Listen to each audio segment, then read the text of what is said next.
കൊച്ചിയിലെ വിദേശ വിദ്യാഭ്യാസ തൊഴിൽ സ്ഥാപനത്തിലെ പണം തട്ടിപ്പ് കേസിൽ പ്രതികൾക്കെതിരെ കൂടുതൽ ഗുരുതരമായ പരാതികൾ വരുന്നു. പ്രതികൾ നടത്തിയത് മനുഷ്യക്കടത്തടക്കമുള്ള കുറ്റങ്ങൾ എന്നാണ് പരാതി.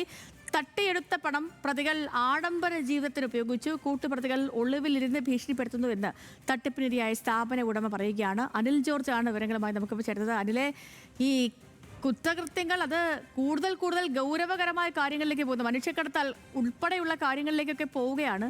ഈ സ്ഥാപന ഉടമ പറയുന്നത് എന്തൊക്കെയാണ്? സേതു, ഇത് വളരെ ഗുരുതരമായ ഒരു കുറ്റകൃത്യം എന്ന നിലയിലാണ് അന്വേഷണ സംഘം ഇപ്പോൾ അന്വേഷിക്കുന്നത്.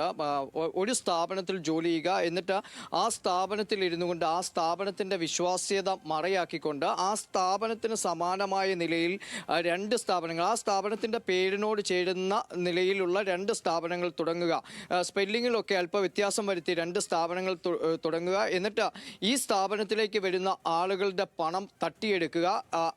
അതിനുശേഷം ഇവർക്ക് കൃത്യമായ വിസ നൽകാതെ തട്ടിപ്പിന് ഇരയാക്കുക, ഇവരെ മനുഷ്യക്കടത്ത് പോലെ വിദേശത്തേക്ക് കടത്തി വിടുക തുടങ്ങിയ കുറ്റകൃത്യങ്ങളാണ് ഇപ്പോൾ ഈ പ്രതികൾ ചെയ്തതെന്നാണ് അന്വേഷണ സംഘം കണ്ടെത്തിയിരിക്കുന്നത്.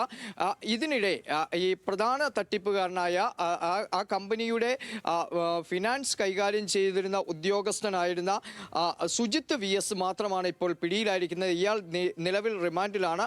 മറ്റ് പ്രതികളായ കൂട്ടുപ്രതികളായ ഗോഡ്സൺ ദേവസി, കിഷോർ കുമാർ, റെയ്മോൾ, ബിജോ ജോസഫ് തുടങ്ങിയവർ ഒളിവിലാണ്. ഈ പ്രതികൾ ഒളിവിലിരുന്നു കൊണ്ട് സ്ഥാപന ഉടമയും അതുപോലെ തന്നെ ആ സ്ഥാപനത്തിലെ മറ്റ് ജീവനക്കാരെയും ഭീഷണിപ്പെടുത്തുന്നു എന്ന പുതിയ പരാതി കൂടി ഇപ്പോൾ സ്ഥാപന ഉടമ പോലീസിന് നൽകിയിട്ടുണ്ട്.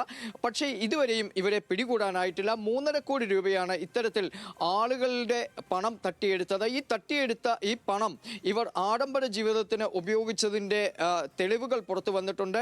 ഇത്തരം വീഡിയോകൾ പുറത്തു വന്നിട്ടുണ്ട്. വിദേശ രാജ്യങ്ങളിലേക്കുള്ള യാത്രകൾ ഈ പ്രതികൾ നടത്തിയതായുള്ള വിവരവും അന്വേഷണ സംഘത്തിന് ലഭിച്ചിട്ടുണ്ട്. അതായത് തൊഴിൽ തേടി ഒരു സ്ഥാപനത്തിലെത്തുന്നു. നമ്മൾ സാധാരണ ചില സ്ഥാപനങ്ങൾ തന്നെ ആളുകളെ പറ്റിക്കുന്നതാണ് കണ്ടിട്ടുള്ളതെങ്കിൽ വളരെ വർഷങ്ങളായി കൃത്യതയോടും വിശ്വാസ്യതയോടും കൂടി നടത്തി വന്ന ഒരു സ്ഥാപനത്തിൽ ഇരുന്നു കൊണ്ട് ആ സ്ഥാപനത്തിലേക്ക് വരുന്ന ആളുകളെ ആ സ്ഥാപനത്തിന് സമാനമായ മറ്റു പേരിൽ സ്ഥാപനം തുടങ്ങിക്കൊണ്ട് തട്ടിച്ച് ആ ആളുകളെ കൃത്യമായ ഒരു ജോലിയോ കൃത്യമായ വിസയോ ഇല്ലാതെ വിദേശത്തേക്കടക്കം കടത്തിയ കേസിലാണ് ഇപ്പോൾ ഇവർക്കെതിരെ കേസുണ്ടായിരിക്കുന്നത്. ഇതിൽ മുഖ്യപ്രതി മാത്രമാണ് അറസ്റ്റിലായിരിക്കുന്നത്.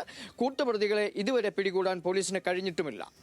ഓക്കെ അനിൽ, വ്യക്തമാണ്. ശരി, അപ്പോൾ എന്തുമാത്രം തട്ടിപ്പാണ് നമുക്ക് ചുറ്റും നടക്കുന്നത് എന്നുള്ളതല്ലേ? പല രൂപത്തിൽ പല ഭാവത്തിലൊക്കെ തട്ടിപ്പ് സംഘങ്ങൾ. ഇതൊക്കെ വല്ല പണിക്കും പോയൊക്കെ ജീവിച്ചൂടെ ഇങ്ങനെ ആൾക്കാരെ പറ്റിച്ച് അവരെ തട്ടിച്ചൊക്കെ ജീവിക്കാൻ, അല്ലേ? പോലീസൊക്കെ കൃത്യമായ നടപടി എടുക്കുമെന്ന് പ്രതീക്ഷിക്കാം.